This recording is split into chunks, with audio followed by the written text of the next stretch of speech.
Hi, I'm Chad with Move for Guitar. This lesson is from our series Guitar Chords for Beginners. In a previous lesson, I showed you how to play an open E7 chord. In this lesson, I'm going to show you how to play another version of the open E7 chord.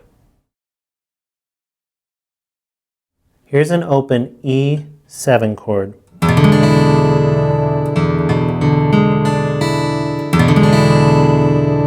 And in a previous lesson, I showed you how to play another version, or what's called a voicing of an E7 chord, which was this.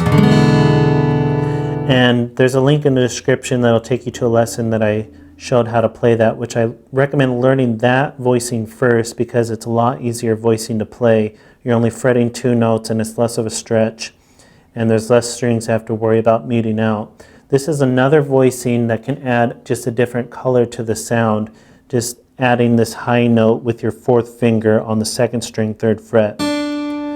In the other voicing, that note is open, that string is open. So it just has a different sound. So the first voicing, the other lesson I showed, sounded like this. And this voicing sounds like this. So it's just a little bit different sound. You have this one extra note this one note that's higher. It's not an extra note because you're replacing the open string with this note, which is a D note on the 3rd fret, 2nd string. So it just adds a little bit different color. But it is a more difficult chord to play, a lot more difficult than the other one, I think, just because of adding that one extra note. So it's going to take some practice to get it down. But if you work on it, it shouldn't be too difficult. So the fingering for this chord is your 2nd finger on the 5th string, 2nd fret. Your 1st finger on the 3rd string, 1st fret. And your 4th finger on the 2nd string, 3rd fret. And then all the other strings that you're not fretting are open, so you just strum through all the chord.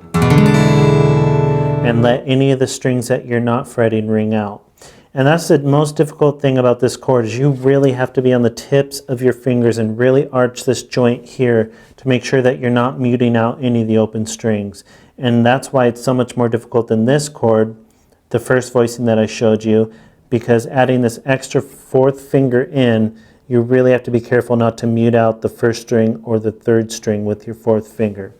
So just work on it over and over and eventually become easy to you, just like everything else on guitar. And it's just another way you can play the open E7 chord, and it just has a little bit different color because of that different note in it. So that's an open E7 chord.